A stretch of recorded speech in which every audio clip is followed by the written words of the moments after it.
Hi everyone, welcome back to our channel tutors JE. और कैसे हो आप सब लोग यार। आई होप कि सब लोग यार बढ़िया तरीके से पढ़ाई कर रहे होगे और नए जेई सिलेबस के अकॉर्डिंग अपना रिवीजन चालू कर दिया होगा आपने पक्के से। तो यार जेई का हाँ कुछ सिलेबस रिड्यूस हो गया है, कुछ ऐड हो गया है, कुछ अनचेंज्ड है, तो वो सारी वीडियो आप देख लेना।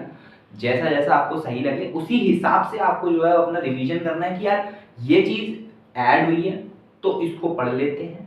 पढ़ाया आपको सब कुछ गया है, ऐसा कुछ अलग से ऐड नहीं किया गया है, लेकिन हाँ कुछ एक्स्ट्रा भी पढ़ा दिया गया है जिसको अब आपको नहीं पढ़ना। तो वो प्रिंट आउट निकाल लो। सबसे बढ़िया जो मैं कहूंगा, प्रिंट आउट निकाल लो किसी अच्छी वीडियो का जिसमें सही तरीके से बताया गया हो और उसके अकॉर्डिंग जिस भी चैप्टर को पढ़ना चालू करो वो देखो कि यार इसका ये पॉइंट है, ये पॉइंट है, ये पॉइंट है, ये पॉइंट है, मुझे बस यही सारी चीजें पढ़नी है। ठीक है, इस तरीके से आप अपना नए जेई के सिलेबस के अकॉर्डिंग अपना रिवीजन आप चालू कर सकते हो। हम बिना देरी के थर्मोडायनेमिक्स का सेकंड पार्ट जिसमें हम 16 नंबर से लेकर के 30 नंबर के क्वेश्चन एनटीए अभ्यास के कर रहे होंगे वो फटाफट करते हैं बिना देरी के। तो फटाफट चालू हो जाओ 16 नंबर के क्वेश्चन से। 16th नंबर का क्वेश्चन हमारे पास आ गया है और 16 नंबर का हम सवाल करते हैं। तो देखिए सवाल में हमको क्या बोला गया है।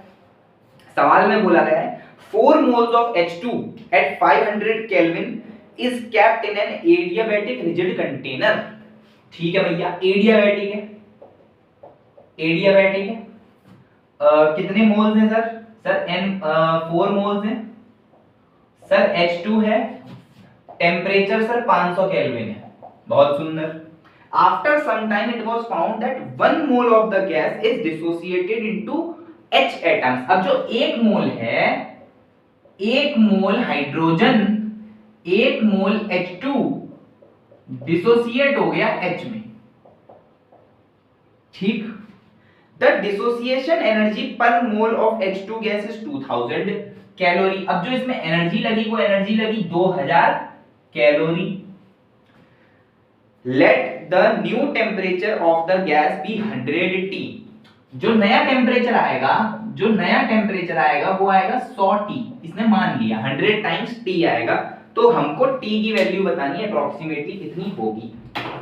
देखिए सवाल बहुत आसान है, आप खुद समझो। पहले मेरे पास एक कंटेनर है जिसमें एडियाबैटिक प्रोसेस हो रहा है। अब आपको एडियाबैटिक का मतलब अच्छे से पता होगा।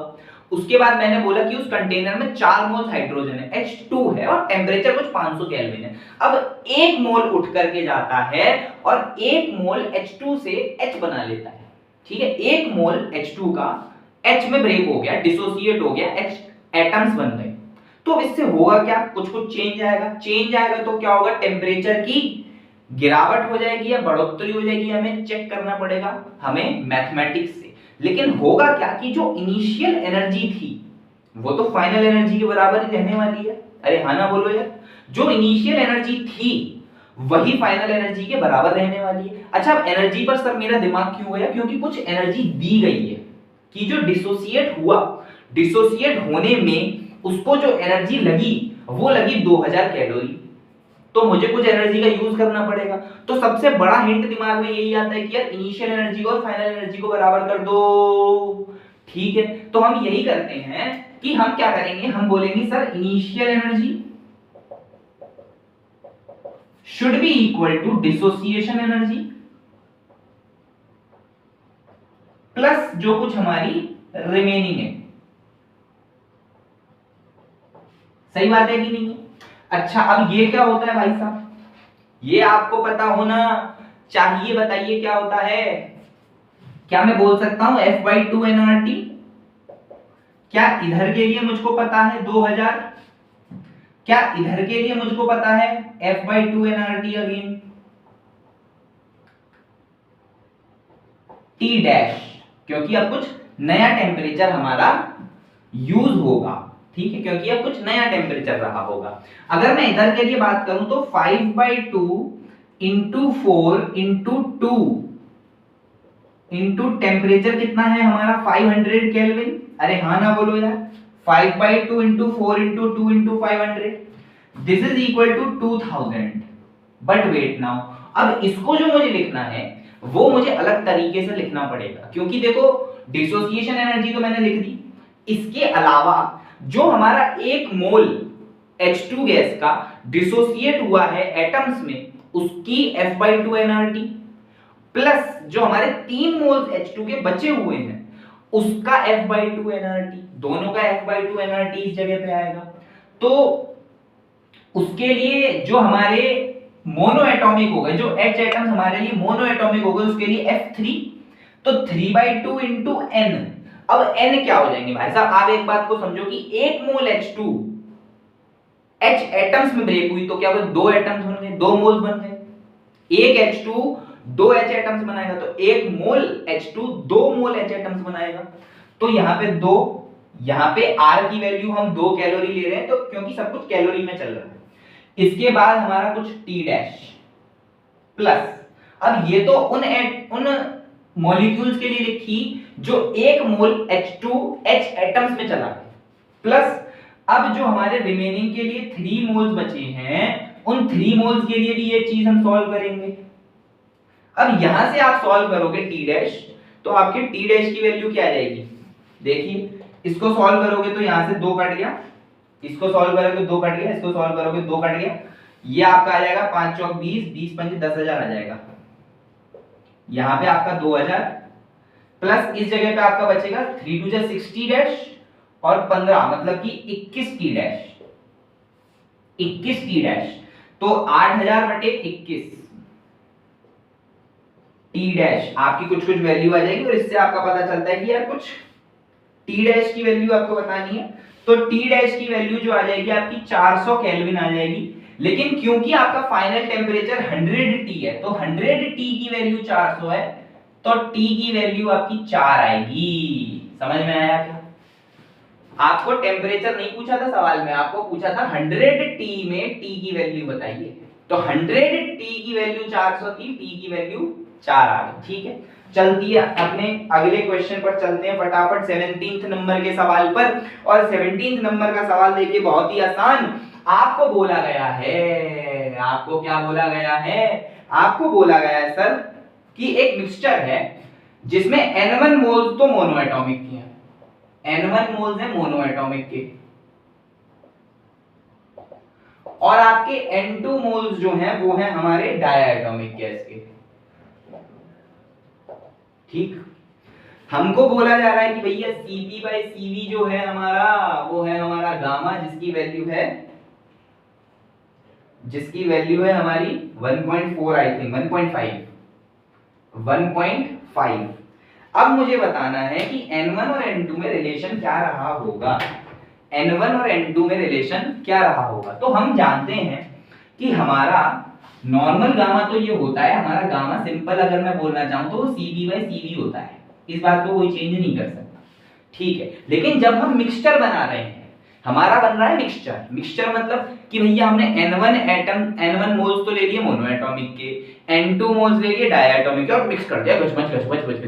अब मुझे बताना है कि अब मेरा गामा मिक्सचर क्या हो जाएगा, मेरा गामा मिक्स क्या हो जाएगा। गामा मिक्स के लिए हम जानते हैं ये हमारा एक तरीके से कह लो वेटेड एवरेज या कुछ भी कह लो, N1Cp1 plus N2Cp2 upon N1Cv1 plus N2Cv2, ये हमारा सिंपल सा फॉर्मूला होता है।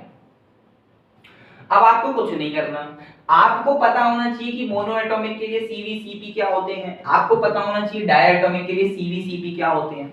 तो अगर मोनो एटॉमिक के लिए बात करूं, मोनो एटॉमिक के लिए हमारे Cp और Cv की वैल्यू क्या होती है बताइए फटाफट।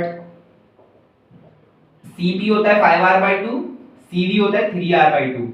और डायएटॉमिक की बात करें तो डायएटॉमिक के लिए Cp होता है हमारा 7r/2 और Cv होता है 5r/2। तो सिंपल सी बात है, अब आप इस क्वेश्चन को बहुत आराम से कर सकते हैं। आपको बताया गया है कि इस मिक्सचर का गामा इज 1.5, तो 1.5 is equals to N1 into 5r/2 plus N2 into 7r/2 divided by N1 into 3r/2 plus N2 into 5r/2। तो अब देखो इसको ऐड कर लो, कितना आ जाएगा, 7 और 5 12 ऊपर नहीं 5N1r प्लस 7N2r अपॉन ठीक है, यहाँ पे क्या बचा 3n1r plus 5n2r, this is 3/2।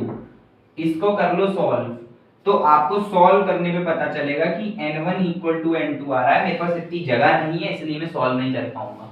इसको सॉल्व करो, क्रॉस मल्टीप्लाई करो, आपके जो something into n1 into r आता है ना, तो r और वो नंबर आएगा वो कट जाएगा, n1 equal to n2 directly आपके पास बचेगा। ठीक है, करना एकदम ऐसे का ऐसा ही। चलिए चलते हैं फटाफट 18 नंबर के क्वेश्चन पर। ठीक, क्वेश्चन नंबर 18 पर चलते हैं।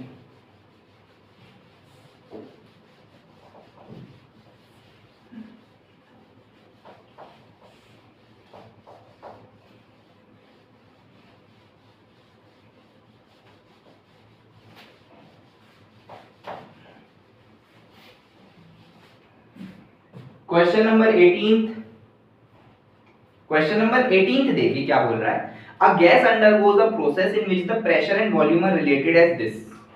हमको बोल दिया सिंपल से कि जो प्रेशर और वॉल्यूम है वो इस तरीके से रिलेटेड है, Vpn इक्वल टू कांस्टेंट। अब हमको बोला जा रहा है कि हमें बल्क मॉड्यूलस निकाल के बताइए कि बल्क मॉड्यूलस कितना होगा। सबसे पहले तो हमें पता होना चाहिए कि यार बल्क मॉड्यूलस होता क्या है। बल्क मॉड्यूलस जो होता है वो होता है delta P by delta V by V, delta P upon delta V by V. जी बिल्कुल सही है। तो अब किस तरीके से करें। अब यार एक बात बताओ, अगर ये ऐसा है, अगर ये ऐसा है तो मुझे एक बात सिंपल सी बताओ कि Vp की पावर n को मैं v plus delta v into p plus delta p की पावर n लिख सकता हूं। अच्छा क्यों लिखूं, ऐसा ही सर क्यों सोच रहे हो आप, अलग क्यों नहीं सोच रहे। देखो एक बात, सबसे पहले मुझे चेंज की जरूरत है, क्योंकि मेरे को बल्क मॉड्यूलस अगर बताना है तो मुझे चेंज की जरूरत है। अगर मुझे चेंज की जरूरत है तो मैं, क्योंकि ये कांस्टेंट है v इंटू पी की पावर n कांस्टेंट है, तो इसमें थोड़ा सा चेंज करूंगा तब भी कांस्टेंट रहना चाहिए कि नहीं रहना चाहिए। अरे रहना चाहिए कि नहीं, रहना चाहिए। तो ठीक है, v p की पावर n को मैं लिख सकता हूं। अब इसमें से क्या करो, v कॉमन ले लो, v कॉमन लूंगा तो क्या बचेगा 1 plus delta v upon v, और इसमें से p कॉमन ले लो, p कॉमन लोगे तो क्या बचेगा 1 plus delta p upon p की पावर n। अरे हाँ ना बोलो, p की पावर n को कॉमन लो। ठीक है, इसमें से p कॉमन लोगे तो p की पावर n आएगा ना बाहर, क्योंकि देखो पूरे पे n है, इसमें से p को बाहर लोगे तो p की पावर n बाहर आएगा, तो v कट गया, p की पावर n कट गया, तो क्या बचा 1 plus delta v upon v into 1 plus delta p upon p की पावर n। अब इसको देखो, यहां पे आपका बायनोमियल एप्रोक्सीमेशन लगाया जा सकता है, बायनोमियल एप्रोक्सीमेशन लगाया जा सकता है। तो आप खुद देखो 1 is equals to 1 plus delta v upon v multiply में 1 plus n delta p upon p हो जाएगा। अब क्या करो, नॉर्मल जैसे हमारे दो ब्रैकेट्स के मल्टीप्लिकेशन होते हैं उस तरीके से कर लो, इसका मल्टीप्लाई इससे, इसका इससे, फिर इसका इससे, इसका इससे, तो क्या हो जाएगा 1 is equals to 1 plus delta v by v plus n delta p by p plus delta v delta p into n upon p। क्योंकि ये बहुत छोटा है, delta v into delta p अपने आप में दोनों का प्रोडक्ट मिलकर के बहुत छोटा हो जाएगा और छोटी वैल्यू हो जाएगी, तो इसको तो हमने निगलेक्ट कर दिया। जैसे इसको निगलेक्ट करा तो यहाँ पे 1 1 खत्म, यहाँ पे 1 1 खत्म, तो क्या आ गया डेल्टा v अपॉन v आ गया हमारा minus n delta p upon p। हमको पूछा ये गया है, तो हमको पता चल गया कि delta p upon delta v upon v की वैल्यू जो है वो है माइनस p बाय n। क्या सही आंसर है, माइनस का गड़बड़ आ रहा है, एक मिनट, माइनस का गड़बड़ आ रहा है ना। यहाँ पे देखिए बल्क मॉड्यूलस हमारा minus delta p upon delta v upon v होता है। ठीक है, माइनस इधर आता है, इस फॉर्मूले में माइनस आता है, जो कि मैंने गलती कर दी है। तो ये जो माइनस है ये इसी के साथ रहेगा, और p अपॉन n आपका जो है आंसर हो जाएगा। क्या हो जाएगा, p अपॉन n आपका आंसर हो जाएगा। अब इसी के साथ क्या क्या चीजें करनी पड़ जाती हैं, इसी के साथ चलते हैं अपने 19वें नंबर के सवाल पर। ठीक है, चलिए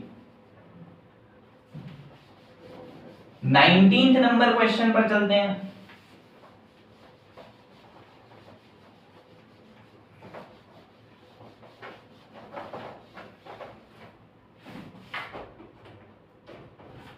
तो देखो 19वें नंबर का सवाल क्या है, 19वें नंबर का सवाल भी आपका थोड़ा फॉर्मूला बेस्ड है। 19th नंबर के सवाल में adiabatic modulus of elasticity of a gas, मतलब आपको ES दे रखा है। अब मैं बताऊंगा कि यार ये ES होता क्या है, ठीक है। ये दे रखा है 2.1 into 10 की पावर 5 न्यूटन पर मीटर स्क्वायर। दूसरी चीज आपको बोल रखी है what will be it's isothermal modulus, isothermal modulus of elasticity क्या होगा, और आपको CP/CV की वैल्यू दे रखी है 1.4, जिसको गामा भी बोलते हैं, ठीक है।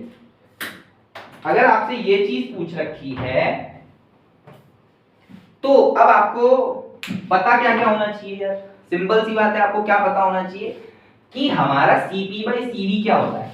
हमारा CP/CV गामा होता है क्या, अगर CP/CV गामा है तो ये जो है ये हमारा ES/ET के बराबर भी है। अब ES/ET क्या होता है, ES/ET सिंपल सी बात है एडियाबैटिक मॉड्यूलस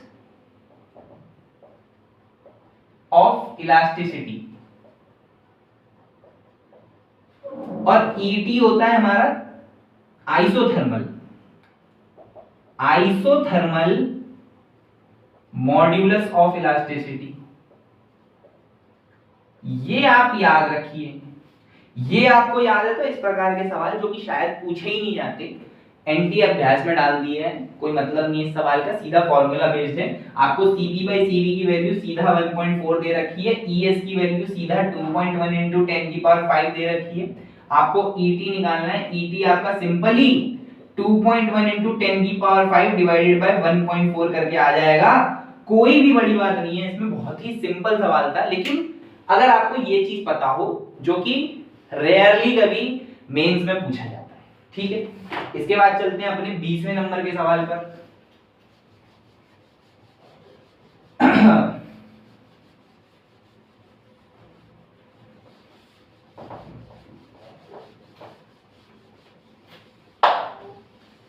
चलिए क्वेश्चन नंबर 20। क्वेश्चन नंबर 20 में हमको बोला है 1 mole of ideal gas expands adiabatically. बहुत ही इजी क्वेश्चन है। एडियाबैटिकली हमारी जो है गैस एक्सपेंड कर रही है एडियाबैटिकली, तो T हमको दे रखा है ये, अरे भाई यही होता है।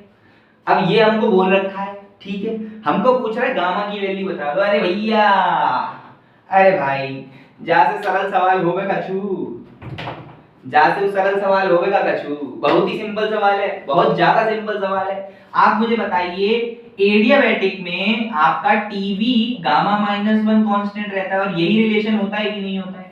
अरे बताइए एडियाबैटिक में यही रिलेशन मिलता है कि नहीं मिलता है? अरे हाँ ना बोलो यार, यही होता है कि नहीं होता है? अब आपको इसमें बोल दिया कि आपका टीवी की पावर 1/2 है। T is directly proportional to 1 upon root v. That means T root v is constant. T root v is constant. T root v is constant. T v की power 1/2 is constant. That means gamma -1 is 1/2. अरे हाँ ना बोलो, compare कर लो। gamma 1 is 1/2, तो gamma is 3/2. Simple, सवाल खत्म। gamma is 3/2. gamma is 3/2. अगले सवाल पर चलते हैं, क्वेश्चन नंबर 21।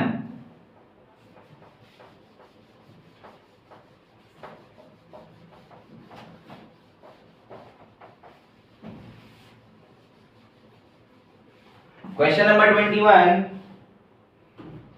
हमारी आंखों के सामने आ गया है, और इस क्वेश्चन में आपको बोला गया है a gas expands with temperature according to the relation this. ठीक है भाई, गैस एक्सपैंड कर रही है इस रिलेशन से, V = kT की पावर 2/3।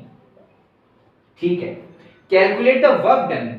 बहुत सुंदर, वर्क डन पूछा जा रहा है। when the temperature changes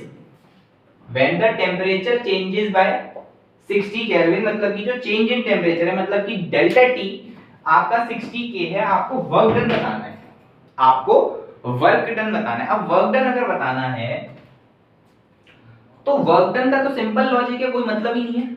work done क्या होता है? वर्क डन होता है इंटीग्रल ऑफ पी डीवी। अरे हाँ ना बोलो यार, एकदम सिंपल सी बात है, कोई बड़ी बात नहीं है। पी डीवी, लेकिन क्या यहाँ पे कुछ प्रेशर का पता है क्या हमको? नहीं। तो प्रेशर की जगह पे क्या मैं N R by V dV लिख सकता हूं? अरे हाँ ना बोलो यार, एनआरटी डीवी बाई वी लिख सकता हूं क्या? अरे हाँ ना बोलो, बहुत सुंदर बहुत सुंदर, बताइए बताइए। N R T by V dV लिख सकता हूं। अब यहाँ पे एन की, क्योंकि खास की कोई एन का कोई खासकर वैल्यू है नहीं, एन को कुछ दिया नहीं गया, तो हम एन को बाय डिफॉल्ट 1 मान लेंगे। तो सिंपल भाषा में अगर मैं कहना चाहूं तो इसको मैं लिख सकता हूं R T by V dV. ठीक है, बहुत सिंपल सी बात है। अच्छा अब चलिए यहाँ पे आते हैं। यहाँ पे हमको बोला गया है v is equal to K T की power 2/3, v is equal to K T की पावर 2/3। अब मैं बोलता हूँ कि यार इसको डिफरेंशिएट करो। इसको डिफरेंशिएट करोगे तो क्या आ जाएगा? k ऐसे, 2/3 ऐसे, t की power 2/3 minus 1 is minus 1/3 dt। बहुत सुंदर बहुत सुंदर, मजा आ गया मजा आ गया। अब मुझे एक बात बताइए, इस इक्वेशन का और इस इक्वेशन का डिवाइड कर दो, इस इक्वेशन का डिवाइड कर दो इसके साथ, तो क्या dv बाई v मिलेगा क्या? क्या लेफ्ट हैंड साइड पे dv बाई v आ जाएगा क्या? और यहां पे देखो k कैंसिल, 2/3 बचा, t 1/3, t minus 1/3 divide by t 2/3, और यहां पे हो गया हमारा dt। इसको सॉल्व करोगे ना तो t की पावर 1 माइनस 1 बचेगा। कैसे? t की power minus 1/3 minus 2/3 is t की power minus 3/3 which is t की पावर माइनस 1। तो इसको हटा के मैं सिंपल dt बाई t लिख सकता हूं क्या? बहुत ही सिंपल साधारण भाषा में।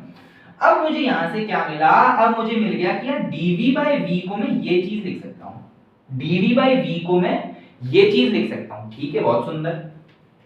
तो वर्क डन में मैं क्या लिख दूंगा? मैं लिख दूंगा integration of R T into D T by T, और 2/3 क्योंकि कांस्टेंट है उसको बाहर निकाल दो, 2/3 क्योंकि कांस्टेंट है उसको बाहर निकाल दो। लिमिट लगा दो t1 से t2, लिमिट लगा दो t1 से t2। तो वर्क डन क्या आ गया? वर्क डन आ गया 2/3 r t2 minus t1।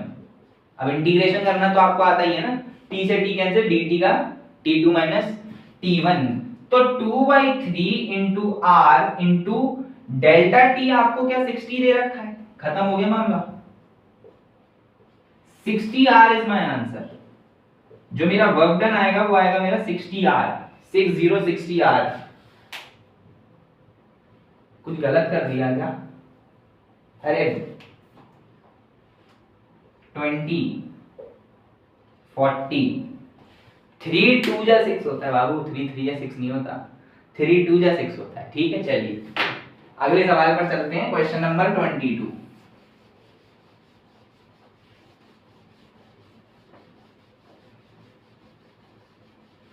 Question number 22। Question number 22 हमारे सामने, a container with insulating wall is divided into 2 equal parts bye a partition fitted. ऐसे कंटेनर है या ऐसे ही रहने दो, इस कंटेनर को डिवाइड कर दिया एक पार्टीशन से। ठीक है, v/2 v/2। ठीक है,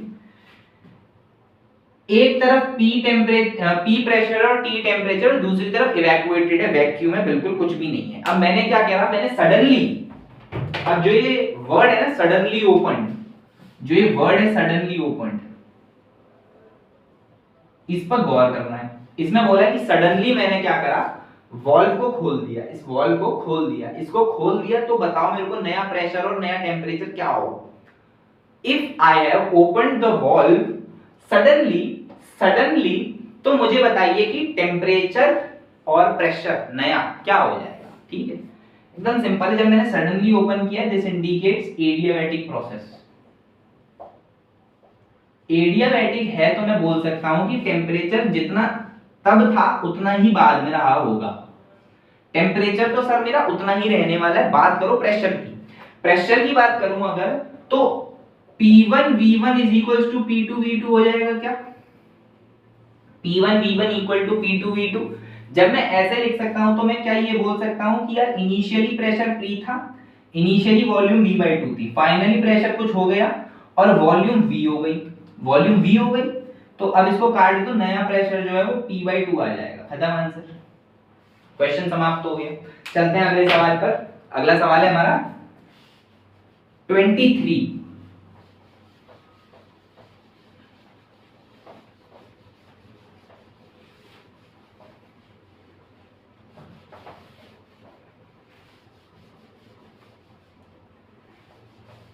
देखिए question number 23, question number 23, question number 23 में क्या है, average energy and RMS speed, इसी का तो वेट था भाई साहब, इसी का तो वेट था, कब आएगा ये सवाल। Average energy and the RMS speed of molecules in a sample of oxygen gas, temperature 400 kelvin पर एनर्जी जो है, एनर्जी जो है वो है 7.21 इंटू 10 की पावर -21 जूल, और जो मेरी आरएमएस स्पीड है वो है 524 मीटर पर सेकेंड। मुझको बोला है corresponding values at temperature 800 kelvin पर मुझको पूछ रहा है कि एनर्जी बता दो और आरएमएस बता दो। ठीक है, देखो बहुत ही इजी सवाल है ये तो बहुत ही ज्यादा इजी सवाल है। हमको पता होता है कि यार एनर्जी जो होती है वो होती है 3/2 kT, that means energy is directly proportional to temperature. वही बात करूं आरएमएस की, तो आरएमएस जो होता है वो होता है √3RT/m। ठीक, तो यहां से क्या इंडिकेशन मिला कि जो आरएमएस स्पीड है वो डायरेक्टली प्रोपोर्शनल होती है √T के। जब हम इस तरीके से करेंगे तो E1 या E1 बोलो, E at 400 Kelvin upon E at 800 Kelvin, this is equal to 400 upon 800, this is equal to E at 800 is 2 times E at 400, मतलब 2 into 7.21 into 10 की पावर -21 जूल। यही बात करें आरएमएस की, तो RMS at 400 upon RMS at 800, this is equal to root of temperature, root of 400 upon 800, 1/2। तो RMS at 800 this is equal to √2 into 524 metres पर second. बहुत ही सिंपल सवाल, आसान तरीके से, बिल्कुल बस हमें फॉर्मूले पता है तो ठीक है, ये भी पता है तो भी हमारा काम चल जाएगा। ठीक है, चलते हैं अपने अगले सवाल पे, क्वेश्चन नंबर 24।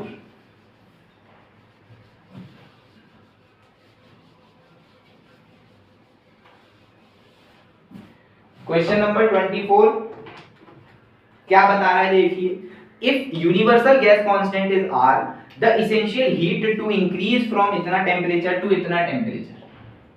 हमें बतानी है हीट, टेम्परेचर यहां से यहां गया और कितना है 273 से 473 केल्विन चला गया, मतलब 200 की बढ़ोतरी हो गई at constant volume.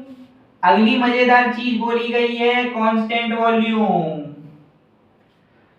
For a monoatomic gas. Monoatomic gas की बात भी की गई है और नंबर ऑफ मोल्स बोले गए हैं 4 मोल्स। बहुत सुंदर। हमको बताना है हीट, हमको बताना है कितनी हीट हमारी गई है। तो सिंपल सी अगर हम बात करते हैं, हम बोलते क्या है, delta Q is delta U plus W. अब क्योंकि ये कांस्टेंट वॉल्यूम है तो इसका वर्क डन खत्म, तो क्या मैं बोल सकता हूं डायरेक्टली डेल्टा यू जो है वो डेल्टा क्यू के बराबर है, और ये होता क्या है एनसीवी डेल्टा टी। अरे हाँ ना बोलो यार, NCV delta T. Monoatomic gas के लिए, मोनोएटॉमिक गैस के लिए क्या CV3R/2 होता है? अरे हाँ ना बोलो। अब मेरे को सिंपली अगर डेल्टा क्यू लिखना है तो मैं लिख दूंगा n कितने हैं 4, CV कितना है 3R/2, डेल्टा टी क्या है इतना मेरा 200, 473 माइनस 273, इसको काटोगे 100 यहां पर, ये आ जाएगा 4 दिया 12, 1200 R। बहुत ही सिंपल सवाल, बिल्कुल बुद्धि नहीं लगानी थी, लल्लू सा सवाल, लप्पू सा सवाल। चलते हैं क्वेश्चन नंबर 25 पर।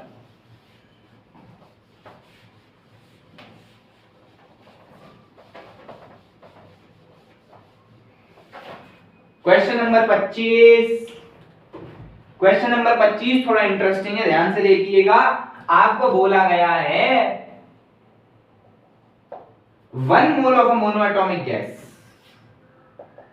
1 mole of a monoatomic gas undergoes the process,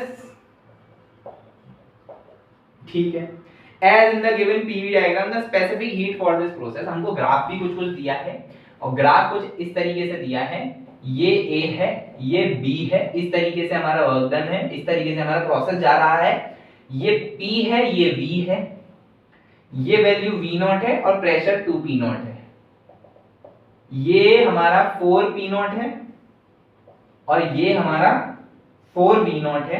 हमको बोला जा रहा है कि specific heat for the process हमको बतानी है कि कितनी स्पेसिफिक हीट है प्रोसेस की। अब सबसे पहले क्या मैं इसी रिलेशन का दोबारा से यूज कर सकता हूं? इसी रिलेशन का यूज करके मैं delta Q is equals to delta U plus W लिखूंगा। जब मैं ये चीज लिखने में कामयाब हो सकता हूं तो डेल्टा Q से NC डेल्टा T करके मैं C निकाल सकता हूं। पूछा क्या है? C तो पूछा स्पेसिफिक हीट, C मुझसे पूछा गया है तो C यहां से मैं निकाल सकता हूं। लेकिन इसको निकालने के लिए मुझे ये और ये पता होने चाहिए। अब अगर मुझे ये और ये पता करना है तो डेल्टा U तो बहुत सरल है, डेल्टा U का तो फिक्स्ड फॉर्मूला है, डेल्टा U तो फिक्स्ड है, NCV डेल्टा T, कोई पंगे की बात नहीं है। अगर डेल्टा T मेरे को पता चल जाए, अब डेल्टा T देखो कितना है, डेल्टा T क्या होगा, TB माइनस TA। क्या मेरा डेल्टा T होगा TB माइनस TA? तो TB कितना हो गया, TB कितना हो गया बताओ प्यारे, TB कितना हो गया? देखो आपको P दिया है, V दिया है, अपॉन NR करना है, N आपको बोल दिया है 1 मोल है। तो अगर मैं TB लिखना चाहूं, TB, तो TB लिख सकता हूं 16P0 V0 अपॉन R। कैसे लिखा समझ में आया क्या? P इंटू V, मैं यूज कर रहा हूं PV इक्वल टू NRT का, PV इक्वल टू NRT का यूज कर रहा हूं, P into V, P into V divided by NR, N की वैल्यू 1, ठीक। ऐसे ही लिखो TA, TA कितना आ जाएगा 2P0 V0 अपॉन R, ये मेरा डेल्टा T हो गया। तो डेल्टा U की वैल्यू फटाफट निकाल लो बिना परेशानी के। N की वैल्यू 1 है, आपको मोनोएटॉमिक जैसे मोनोएटॉमिक के लिए 3R/2 इंटू ये हो जाएगा 14P0 V0 upon R, R को R काट दो, यहाँ पे 3 से 7 कर दो, 21P0 V0 is my delta U। बहुत सुंदर, मजा आ गया, बहुत ही बढ़िया। अब करो W। अगर मुझे वर्क डन चाहिए तो वर्क डन तो एरिया अंडर दिस कर्व आ जाएगा। अगर मुझे एरिया अंडर कर्व दिस चाहिए तो इसका मतलब मुझे चाहिए ये एरिया, ठीक है, इस पूरे एरिया की मुझे जरूरत है। अगर पूरा एरिया चाहिए तो सबसे पहले रेक्टेंगल का निकाल लो। इस रेक्टेंगल का एरिया कितना हो गया भाई, ये विड्थ कितनी 2P0, ये विड्थ कितनी 2P0 और ये विड्थ कितनी 3V0। ऐसे ही ट्राइंगल के लिए ये हाइट कितनी 2P0 और ये विड्थ तो मेरी अभी भी 3V0 है, तो मैं क्या कर दूंगा 2P0 into 3V0 plus half into height into base 2P0 into 3V0। तो इसका मतलब ये हो जाएगा मेरा 3/2 इंटू 2P0 3V0, 2 से 2 काट दिया और ये हो जाएगा मेरा 9V0 P0। सही बात है, सही लिखा है क्या? सही लिखा है, ठीक है। चलिए, तो डेल्टा Q की वैल्यू जो आ जाएगी दिस प्लस दिस, ठीक है, डेल्टा Q की वैल्यू आ जाएगी this plus this which is 30P0 V0 और डेल्टा Q होता है NC डेल्टा T। सही बात है क्या?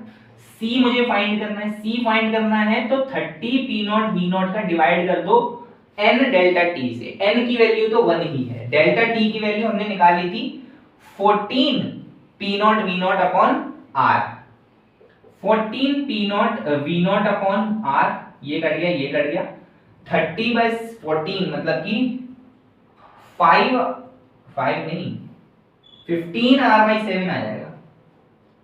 15R/7 है क्या इसका आंसर? जी बिल्कुल 15R/7 है, बिल्कुल सही किया है, सही सवाल है, लेकिन अच्छा सवाल है, थोड़ा दिमाग हमको लगाना पड़ता है फर्स्ट लॉ ऑफ थर्मोडायनेमिक्स में। चलते हैं क्वेश्चन नंबर 26 पर।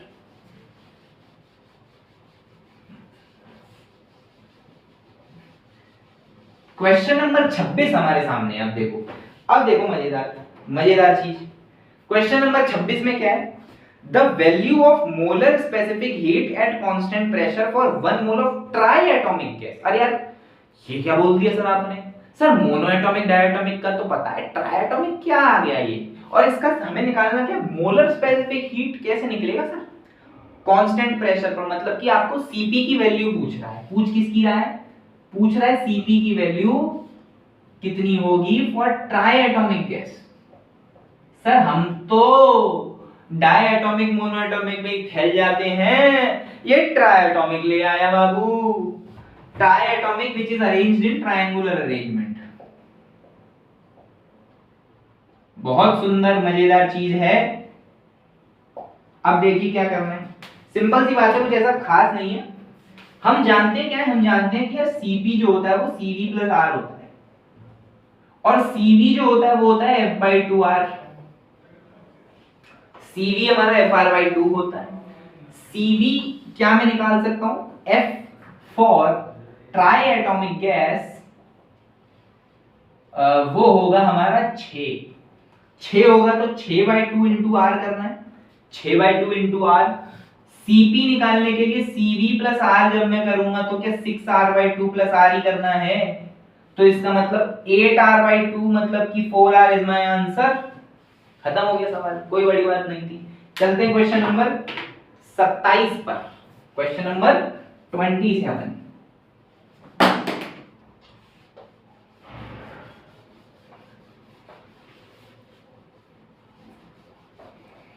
मार्कर गिर रहे हैं, गुस्सा दिखा रहे हैं कि आप लोग सब्सक्राइब नहीं करते हैं चैनल को। आपके लिए पूरा बढ़िया से बढ़िया कंटेंट बनाने की यहाँ कोशिश की जा रही है, और आप लोग चैनल को सब्सक्राइब भी नहीं करते, वीडियो को लाइक भी नहीं करते हैं। चलिए खैर, क्वेश्चन नंबर 27। क्वेश्चन नंबर 27 में हमको बोला जा रहा है in an adiabatic expansion the volume of air is increased by 5%। Delta V by V की वैल्यू क्या 5/100 है, ये लिख सकता हूं, सिंपल सी बात है। Then the approximate percentage decrease in its pressure. Pressure में कितना परसेंटेज डिक्रीमेंट आएगा और वो बताना है, कोई सिंपल सी बात है। और आपका एडियाबैटिक एक्सपेंशन है, आपका एडियाबैटिक प्रोसेस है। अगर एडियाबैटिक प्रोसेस है तो आप कैसे लिख सकते हैं? बहुत ही सिंपल तरीका, कोई बड़ी बात नहीं है। हमारे लिए एडियाबैटिक में क्या होता है? PV gamma equal to constant. इसका क्या करो? डिफरेंशिएशन कर लो, क्योंकि इस प्रकार का कुछ मामला हमको चाहिए। डिफरेंशिएट करोगे तो यहाँ पे प्रोडक्ट रूल लगेगा, प्रोडक्ट रूल लगाओ फटाफट। P को डिफरेंशिएट किया, V की power V gamma as it is यहाँ पे आ जाएगा dP प्लस, अब P as it is V की पावर गामा को डिफरेंशिएट करेंगे तो गामा V की power gamma minus 1 into dV, this is 0। dP V की power gamma is equals to minus P gamma V की power gamma minus 1 dV। dP by P is equals to minus gamma dV by V आ जाएगा। यहां से आप देखो dV by V की जगह पे 5 लिख सकता हूं मैं, dV बाई V की जगह पे 5 लिख सकता हूं, डायरेक्ट परसेंटेज आएगा, ठीक है। तो गामा की वैल्यू 1.4 दी है और dV बाई V की वैल्यू है 5। अब खुद देखो ये माइनस साइन जो डिनोट कर रहा है वो यही डिनोट कर रहा है कि आपका प्रेशर घटा है। माइनस साइन जो यहाँ पे डिनोट कर रहा है वो यही डिनोट कर रहा है कि आपका प्रेशर घटा है। तो इसकी वैल्यू आ जाएगी 6% आ जाएगी शायद। 15 14 15 पंजे 75 14 पंजे आएगा आपका 70, 7% आएगा आंसर, ठीक है। 7%, ठीक है। चलिए चलते हैं अगले सवाल पर, जो कि हमारा 28वें नंबर का सवाल है।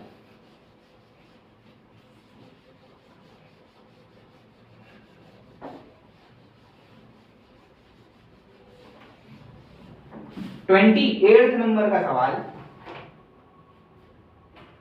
A boy weighing 50 kg Yeats bananas. मैं 50 किलो का नहीं हूं वैसे, पर मैं मान लेता हूं मैं 50 किलो का हूं। 50 किलो का आदमी हूं मैं और मैं केले खाए जा रहा हूं। केले खाने से मेरे अंदर जो कंटेंट ऑफ बनाना आया है वो आया है 1000 कैलोरी। कितना है? 1000 calorie. If this energy is used to lift the boy from the ground. अब इतनी एनर्जी मुझे यूज की गई है उठाने में, तो मुझको बताना है कि मैं कितनी हाइट उठ लिया, मैं कितनी हाइट उठ लिया। तो सिंपल सा है, क्वेश्चन नंबर 28 में मास दिया 50 केजी का और बनाना से जो मुझे एनर्जी मिली है 2000 कैलोरी मिली है और मैं कितनी हाइट ऊपर जा सकता हूं, सिंपल सा सवाल है, यही बताना है। चलिए, तो सिंपल सा लॉजिक है, यहाँ पे mgh का इस्तेमाल किया जाएगा और मेरी एनर्जी जो है वो है 2000 into 4.2 joule. This should be equal to mgh। m की वैल्यू कितनी है 50, g की वैल्यू है 10, h ले लो आप, जो कि मुझे कैलकुलेट करना है। इसको सॉल्व करोगे तो कितना आ जाएगा 8400।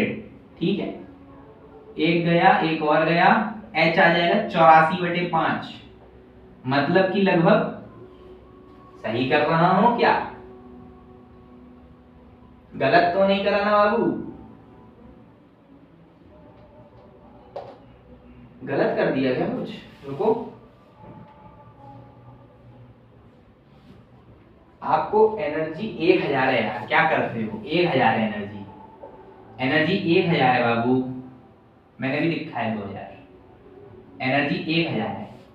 ठीक है, चलिए, तो ये हो जाएगा हमारा 4200 और 4200 है तो यहाँ पे 42, तो यहाँ पे 8.4 आ जाएगा आपका आंसर। बहुत ही सिंपल सवाल, कोई बहुत बड़ी बात नहीं थी, मैंने 2000 ले लिया था, अगर केले की एनर्जी 2000 होती तो आंसर 16 पॉइंट समथिंग आ जाता है, इसका जस्ट डबल। क्वेश्चन नंबर 29 पे हम आ गए हैं, फटाफट देखते हैं क्वेश्चन नंबर 29। और 29 में हमको क्या बोला है, बहुत ही सिंपल सवाल है, बहुत बड़ा दिख रहा होगा आपको लेकिन कुछ नहीं है। 29, a monoatomic ideal gas initially at temperature T1 is enclosed in a cylinder fitted, ठीक है, with a frictionless piston, the gas is allowed to expand adiabatically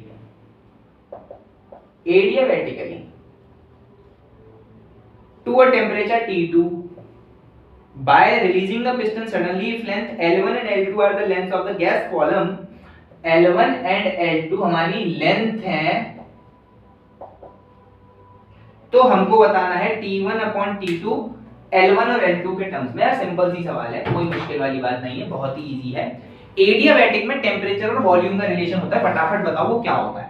simple सी बात है, TV gamma minus 1 is equal to constant होता है कि नहीं होता है, अरे हाँ ना बोलो यार, होता है। ठीक है, तो अब यहाँ पे देखो, असल में अगर मैं बात करूं तो वॉल्यूम कुछ लेंथ क्यू भी होती है, अगर वॉल्यूम कुछ लेंथ क्यू है तो सिंपल सी बात है, ये जो लेंथ है, या फिर और अच्छे से बताता हूं मैं, एरिया इंटू लेंथ होनी चाहिए क्या, area into length, area into length, तो क्या मैं बोल सकता हूं V is directly proportional to length, अरे हाँ ना बोलो, volume is directly proportional to length, तो क्या वॉल्यूम की जगह पे लेंथ लिख दूं, वॉल्यूम की जगह पे लेंथ लिख देते हैं, तो T1 L1 मोनोएटॉमिक गैस है, कौन सी गैस है ये, मोनोएटॉमिक गैस है, मोनोएटॉमिक गैस है तो गामा की वैल्यू कितनी 5/3, 5/3 माइनस 1 कितना हो गया 2/3, तो इधर लिख दो 2/3, this is equal to T2L2 2/3, तो यहां से क्या पता चला T1/T2 कितना आ गया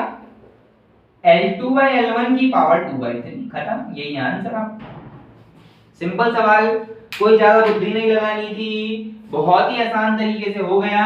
आखिरी सवाल पर चलते हैं जो कि है 30वें नंबर का सवाल, फटाफट आखिरी सवाल करते ही हमारा थर्मोडायनेमिक्स का एनटीए खत्म।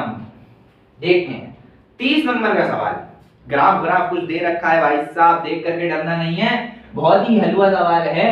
30वें नंबर का सवाल, 1 मोल of a gas is taken along the process in which PVX is equals to constant, PVX is equals to constant. The graph shown represents the variation of molar heat capacity of such a gas with respect to x. आपको बताना है c dash और x dash की value कितनी है, और graph में बना देता हूं। ठीक है, आपका ग्राफ है ये दे रखा है c वर्सेस x, आपका x कुछ ऐसे है, ये x डैश है, ठीक, आपका c कुछ ऐसे है जिसकी वैल्यू है 3/2, और c डैश क्या है हमारा, c डैश कुछ हमारा ऐसे है, ठीक, ये हमारा कुछ c डैश है। मुझको बोला जा रहा है कि x डैश और c डैश की वैल्यू बता दो, और एक रिलेशन दे रखा है pvx इक्वल टू कांस्टेंट। अब एक फर्स्ट अटेम्प्ट में जब इसको देखेंगे तो थोड़ा चकरा जाएंगे कि यार ये क्या हो रहा है, दिमाग चकरा जाएगा कि नहीं चकरा जाएगा। सिंपल से शुरू करते हैं एकदम कि यार मुझे बोल रखा है ये x, this x graph is trying to achieve this line, this x graph is trying to achieve this line। तो कब ये ग्राफ इस लाइन को अचीव कर पाएगा? जब इंफिनिटी पे पहुंच जाएगा। अरे हाँ ना बोलो यार, भाई साहब ये इंफिनिटी पे जा रहा है तब जाकर के इसको अप्रोच कर पाएगा। तो क्या मैं इतना बोल सकता हूं कि जब x इंफिनिटी है तो c की वैल्यू 3/2 है। अरे हाँ ना बोलो यार, अरे हाँ ना बोलो, ठीक है। अब मुझे एक बात देखो कि pvx equal to something constant है, तो मैं क्या करता हूं p1/x v is equal to some new constant कर देता हूं। ये तो कर ही सकता हूं, तो मेरे हाथ में, दिस इज माय पावर, ये तो मैं कर सकता हूं। अब इसमें जब मैं x इक्वल टू इंफिनिटी डालूंगा तो p की पावर 0 मतलब कि 1 और v इक्वल टू कांस्टेंट, तो इससे रिलेशन क्या आया, v इक्वल टू कांस्टेंट। जब v इक्वल टू कांस्टेंट तो cv की वैल्यू मिलेगी कि नहीं मिलेगी, और क्या ये भी 3/2 ही है। अरे समझे कि नहीं समझे? जब मैंने x इंफिनिटी डाला तो ये p की पावर 0, p की पावर 0 मतलब कि 1, तो यहाँ पे v इक्वल टू कांस्टेंट। जब v इक्वल टू कांस्टेंट तो जो c मिलेगा वो cv मिलेगा, और x इंफिनिटी पे 3/2 है, तो cv की वैल्यू 3/2। इससे पता क्या चला, इससे पता चला कि c is equal to cv 3/2। अब cp जो होता है, cp होता है cv प्लस r, cv की वैल्यू 3/2 r, ये r और है, ठीक है, 3/2 r plus r, this is 5r/2, 5r/2। तो अगर मैं c डैश की वैल्यू पूछ लूं, c डैश की वैल्यू अब अगर मुझे चाहिए, अगर मुझे c डैश की वैल्यू चाहिए तो c डैश की वैल्यू कैसे आ सकती है, जब x 0 हो। भैया जब x 0 है तभी तो c डैश है, जब x 0 है तभी तो c डैश है। तो इस इक्वेशन में x को 0 डालो, जब मैं इस इक्वेशन में x को 0 डालूंगा तो v की पावर 0 मतलब कि प्रेशर कांस्टेंट, तो इसका मतलब c डैश तो मेरा cp हो गया, मतलब कि 5r/2 हो गया। जब मैंने x 0 डाला, जब मैंने x 0 डाला तो v की power 0 is 1, p is constant, p constant तो मतलब जो मुझे c मिलेगा वो मुझे cp मिलेगा, लेकिन वो है क्या, वो c डैश है, तो 5r/2 हो गया। अब x डैश जो कि हम निकालना चाहते हैं, x डैश तो हमारा cp/cv होगा, cp dash by cv dash, तो वो क्या हो जाएगा 5/3। सिंपल, बहुत ही सरल सवाल था, कोई मुश्किल नहीं था, लेकिन हाँ फर्स्ट अटेम्प्ट में अगर आप देखोगे इसको तो थोड़ा मुश्किल लगेगा, थोड़ा ट्रिकी लगेगा, लेकिन हाँ इसको किया जा सकता है। तो यार इतना ही बताना था। पूरे हमने 16 से 30 नंबर के क्वेश्चन सॉल्व कर लिए थर्मोडायनेमिक्स के, इसी के साथ साथ हमने थर्मोडायनेमिक्स भी कंप्लीट कर लिया एनटीए अभ्यास का। आप लोग यार बिल्कुल भी अपना काम नहीं कर रहे, चैनल को सब्सक्राइब नहीं कर रहे, वीडियो को लाइक नहीं कर रहे और इसको शेयर तो बिल्कुल भी नहीं कर रहे। इसी के साथ साथ हमने एक 10 मिनट रिवीजन वाली सीरीज भी निकाली है, जिसमें आपको एक वीडियो 10 मिनट में सब कुछ समझा देगी, जो कि एडवांस लेवल तक होगा। सबसे मजेदार बात इसकी यही है कि यार ये एडवांस लेवल तक भी है, और अगर आपको एडवांस करना है तो वो सीरीज तो देखनी पड़ेगी ना मेरी जान। तो फटाफट चैनल को सब्सक्राइब कर लेना, वीडियो को लाइक कर देना और शेयर भी कर देना। आज के लिए इतना ही, मिलते हैं अपनी अगली वीडियो में, धन्यवाद।